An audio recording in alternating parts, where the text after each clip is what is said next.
Every day we live, there is a type of conversation that stands as a heavy shadow in our path. Conversations you avoid, postpone, or engage in only to leave defeated and drowned in regret. Whether it's with a boss overlooking your promotion, a friend you feel has betrayed you, or a spouse on the verge of pulling away, these are the moments where our best attempts at connection collapse. But what if I told you that your failure in these moments is not random? The shocking truth is, we are all almost universally poor communicators when emotions take over. We think we're skilled at dialogue, but the statistics from negotiators and Secret Service agents reveal we lose the battle precisely when it matters most.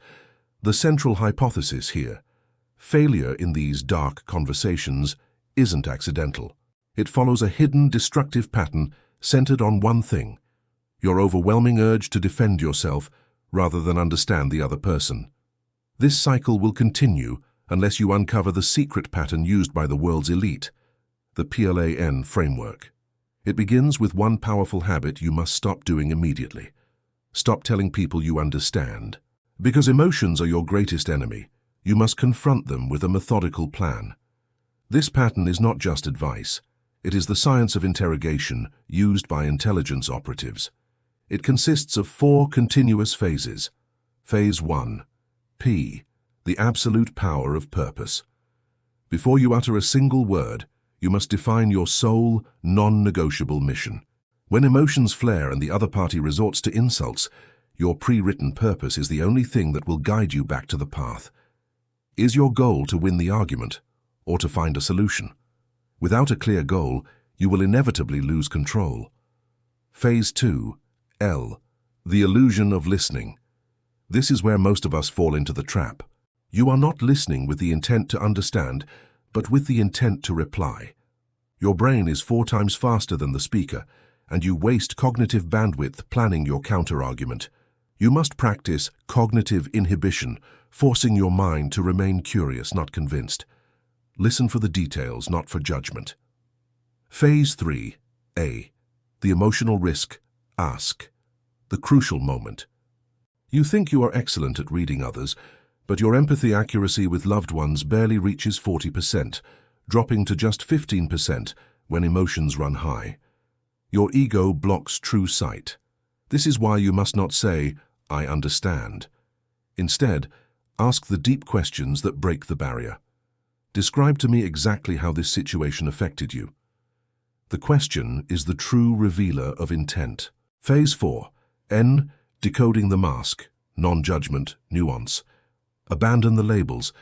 Do not pass judgment on the person across from you. Observe one thing investigators call complexity. Liars keep their stories simple and direct. And honest people?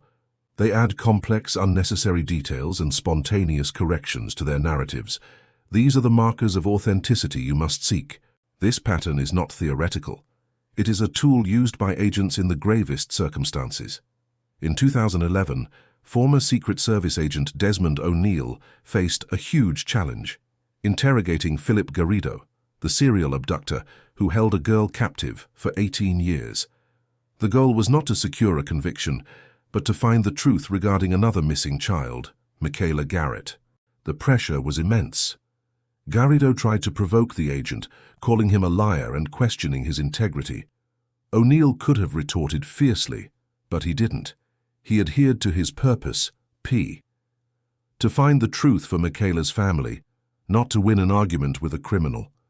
That was his anchor. He used the complexity N rule to assess credibility. As Garrido spoke about his life, he added intricate details.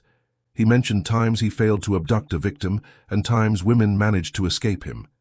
Here lies the secret. These complexities are the signs of truth. Liars omit them. Adhering to the PLAN pattern, O'Neal returned and confirmed to the prosecution, "He is not your guy for Michaela. I stake my career on it." This hidden pattern saved the case and later led authorities to the real killer. The pattern is inevitable. It works against the most dangerous criminals, and it works against the ego that prevents you from understanding your own partner. And now let's look at your situation exactly. These rules are not just for prisons or interrogation rooms. They are for you and that emotional conversation you fear right now at home or at work. You are stuck in the failure cycle because you enter it blindly, equipped with a volatile emotional goal, weak listening, and pride that leads you to risk. You fail because you refuse to adopt the pattern. When stress levels spike, your empathy capability drops to 15%, which is why you are wrong about reading the other person 60% of the time. The difference between the agent who decodes lies and you is that the agent has the plan. You rely on fleeting emotions that will inevitably be defeated. It is time to realize you don't wait to get lucky in your conversations. You must possess the pattern. Success in vital conversations is not born out of chance. It is the result of adhering to this inevitable four-phase pattern. Define your purpose, P. Listen with curiosity, L. Dare to ask, A. And abandon your prejudgments, N. The final warning: if you ignore this pattern, you will continue to live in a cycle of blame and regret, and your most important relationships will deepen in conflict. The final promise: adhering to this pattern is the difference between manipulation, getting only what you want, and true influence, guiding the conversation towards what is beneficial for both parties. It grants you a power you do not lose, even in the middle of a storm. Take a minute right now, think about your next dark conversation. And before you open your mouth, write down on a small piece of paper: my purpose, P, is... This simple step is all you need to begin applying the elite's secret. Share this video with someone who needs a plan to succeed in their difficult conversations.